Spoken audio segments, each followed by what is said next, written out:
In this question, let R1 and R2 be the two relation defined on R. R यहाँ real number को represent कर रहा है by A related to B.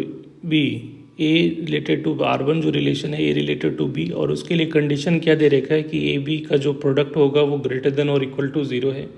And जो R2 relation में A related to B है जिसमें A जो है वो ग्रेटर देन और इक्वल टू B है.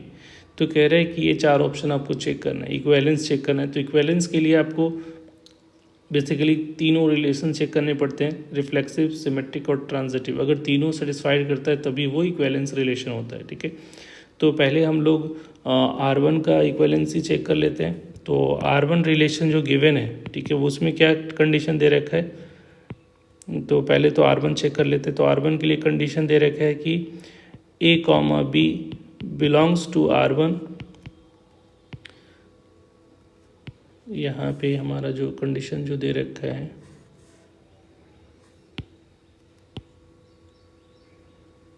यहाँ पे जो हमारा इनिशियल कंडीशन जो दे रखा है कि A, B, या कह सकते हो कि A रिलेटेड टू B तब होगा जब A, B ग्रेटर देन और इक्वल टू क्या हो जाए, 0 हो जाए. तो पहला इसमें चेक करते हैं रिफ्लेक्सिव.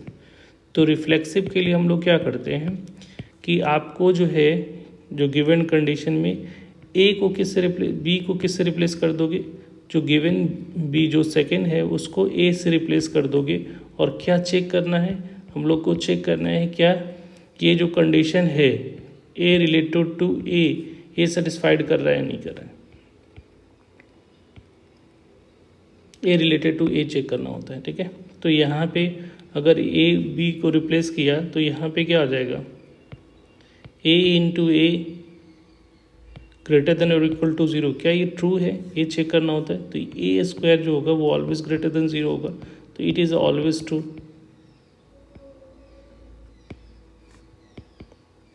तो इट मीन्स कि ये कैसा हो गया, ये रिफ्लेक्सिव होगा. तो ये रिफ्लेक्सिव है. ठीक है, तो ये R जो है वो रिफ्लेक्सिव हो गया. दूसरा कंडीशन, दूसरा जो हम लोग चेक करते हैं सिमेट्रिक. तो सिमेट्रिक के लिए क्या करते हैं, सिमेट्रिक के लिए initial condition A related to B given होता है. ठीक है, ये गिवन होता है. इट मीन्स कि आपको पहले से पता है कि AB जो है वो ग्रेटर देन इक्वल टू 0 ये गिवन है. और उसके बाद जो है हम लोग को क्या करते हैं, A को B से और B को A से एक दूसरे को इंटरचेंज करते हैं और फिर चेक करते हैं कि वो कंडीशन सेटिस्फाइड कर रहा है या नहीं कर रहा है. ठीक है, तो अगर इसको देखोगे तो इसको अगर हम लोग इंटरचेंज किया तो B into A greater than 0 है क्या, यूजिंग दिस इक्वेशन. तो देखो AB ग्रेटर देन और इक्वल टू 0 दे रखा है. तो B into A greater than 0 होगा क्योंकि रियल नंबर में अगर देखो simple multiplication commutative law follow करता है. तो A इंटू B लिखो, जैसे 2 इंटू 3 लिखो या 3 इंटू 2 लिखो, दोनों की वैल्यू सेम होगी. तो अगर AB ग्रेटर देन 0 है तो B into AB greater than 0, तो ये भी ट्रू हो गया. तो अगर ये सेटिस्फाइड कर रहा है तो इसका मतलब क्या हो गया, ये सिमेट्रिक है. तो ये सिमेट्रिक भी है. तीसरा जो है चेक करना है वो हमारा जो है ट्रांजिटिव. तो ट्रांजिटिव चेक करने के लिए आपको पहले से दो गिवन कंडीशन लेना होता है. जैसे A रिलेटेड टू B, तो इट मीन्स कि AB जो है वो ग्रेटर देन 0, ये इक्वेशन 1 हो गया. फिर दूसरा लेना होगा कि B रिलेटेड टू C. तो ये अगर A रिलेटेड टू B है तो A into B greater than 0. अगर B रिलेटेड टू C ले रहे हो, ठीक है, तो इस केस में हमको क्या करना पड़ेगा, B into C greater than 0 लेना पड़ेगा. ये दो चीज़ दिया हुआ है और हम लोग को चेक क्या करना होता है, हम लोग को चेक करना होता है कि क्या A रिलेटेड टू C है. It means A related to C का मतलब क्या हुआ, A into C greater than 0. आप चेक कर लो, अगर ये हो जाता है ट्रू तो इसका मतलब ट्रांजिटिव हो जाएगा. बट यहाँ पे जनरली इसमें से B को एलिमिनेट करना होता है. ठीक है, और इसको A इंटू C को लाना है, बट इसमें पॉसिबल नहीं है. तो हम लोग क्रॉस एग्जाम्पल भी चेक कर सकते हो. जैसे कि एक एग्जाम्पल ले लेता हूँ मैं. अगर एक भी ऐसा कंडीशन चेक कर लेते हो कि नहीं सेटिस्फाइड कर रहा है तो आपका जो है कॉन्ट्रडिक्शन के बेसिस पे कर सकते हो कि ट्रांजिटिव नहीं. बट प्रूविंग में एग्जाम्पल्स नहीं होगा, प्रूविंग में आपको करना पड़ेगा.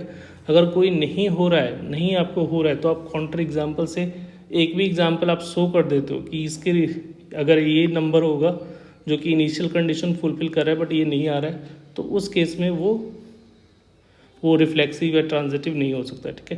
तो यहाँ पे देखो, यहाँ पे ये बी एलिमिनेट नहीं होता दिख रहा है, तो हम लोग काउंटर एग्जाम्पल का कोशिश करते हैं। तो यहाँ पे हम लोगों ने लिया है, यहाँ पे हम लोग ले लेते हैं a इज इक्वल टू -2 और b इक्वल टू 0। तो यहाँ से ये कंडीशन फुलफिल कर रहा है, तो a इंटू बी जो आएगा वो दोनों का प्रोडक्ट करोगे तो 0 हो जाएगा, जो कि ग्रेटर देन और equal to 0। Greater equal to है, इसका मतलब ये सेटिस्फाइड होगा, इक्वल भी रहेगा तो ऊपर भी चलेगा। तो ये जो है, तो ए रिलेटेड टू तो बी है। अगर हम लोग बी को 0, बी को तो ऑलरेडी 0 ले लेते हैं, सी इक्वल टू 1 लेते हैं, तो बी इंटू सी ये भी 0 होगा और ये भी सेटिस्फाइड कर रहा है। बट अगर यहाँ से ए इंटू सी निकाल रहे हैं तो इसकी वैल्यू क्या आ रही है, -2 इंटू 1, तो ये क्या आ जाएगा -2। तो ए सी की वैल्यू क्या आ रही है, -2, जो कि ग्रेटर देन इक्वल टू 0 नहीं है, ठीक है। ये क्या है, लेस देन इक्वल टू 0 है। तो ए सी जो है is less than equal to 0 है, तो इसका मतलब ये सेटिस्फाइड नहीं कर रहा है। अगर एक एग्जाम्पल मुझे मिल गया कि जो पहला 2 कंडीशन को सेटिस्फाइड कर रहा है दोनों को, बट तीसरा को नहीं कर रहा है, तो इसका मतलब ये ट्रांजिटिव नहीं है। तो एक भी हम लोग काउंटर एग्जाम्पल देख लिया, तो इसका मतलब ये जो है रिलेशन ट्रांजिटिव नहीं है। अगर ट्रांजिटिव नहीं है तो overall it is a not an equivalence relation. Equivalence relation भी नहीं हो, क्योंकि इक्विवेलेंस रिलेशन होने के लिए तीनों कंडीशन चाहिए, तो ये नहीं है। नेक्स्ट जो चेक करना है R2 के लिए, तो R2 A related to B है, और इसके लिए जो कंडीशन है, ठीक है, वो क्या है, A greater than equal to B है, ठीक है। A कंडीशन है, तो पहले इसमें भी हम लोग रिफ्लेक्सिव चेक करते हैं। तो रिफ्लेक्सिव चेक करोगे तो रिफ्लेक्सिव के लिए क्या करते हैं कि A को B से रिप्लेस करते हैं, तो B को A से रिप्लेस करोगे तो क्या, अगर ये कंडीशन होल्ड कर रहा है तो क्या A रिलेटेड टू A ये सेटिस्फाइड करेगा, तो यस करेगा, क्योंकि A greater than equal to, तो इक्वल टू वाला भी तो आएगा ना। जैसे ये हो गया तो दोनों इक्वल टू हो रहा है तो सेटिस्फाइड कर रहा है, तो ये ट्रू है। तो ये ट्रू है, तो इसका मतलब क्या हुआ, ये रिफ्लेक्सिव होगा। अब दूसरा जो चेक करना है सिमेट्रिक, तो सिमेट्रिक में आपको पहले से दे रखा है कि A रिलेटेड टू B है, इट्स मीन्स कि ये गिवन है, इसका मतलब है कि A ग्रेटर देन और इक्वल टू B ये गिवन है। तो कोई भी नंबर अगर A ग्रेटर देन B है तो क्या वो रिवर्स करके लिख सकते हो क्या? अगर इसको चेक करोगे तो इंटरचेंज करो, A को B से, B को A से, तो क्या A B greater than equal to ए हो सकता है क्या? अगर ए greater than equal to be तो be greater than equal to ए हो सकता है। तो ये हो सकता है सिर्फ इक्वल वाले कंडीशन में, बट सारे कंडीशन में नहीं होगा, ठीक है। तो अगर, क्योंकि हम लोग को और रियल नंबर, जैसे एक काउंटर एग्जाम्पल अगर नहीं हो रहा है तो आप एग्जाम्पल ले लो, तो ये जैसे एक काउंटर एग्जाम्पल ले लिया, जैसे 4 जो है वो ग्रेटर देन और इक्वल टू 5 है, ठीक है। बट क्या हम लोग 5 सॉरी यहाँ पे हम लोग ले लेते हैं 3 ग्रेटर देन इक्वल टू 4 है, ठीक है। तो क्या 4 नहीं, 4 ग्रेटर देन इक्वल टू 5 ले लिया, ठीक है। 4 greater than equal to 3, 4 greater than और इक्वल टू 3 ले लिया, ठीक है। तो क्या हम लोग 3 ग्रेटर देन इक्वल टू 4 लिख सकते हैं? तो ये ट्रू होगा क्या? तो ये ट्रू नहीं हो रहा है।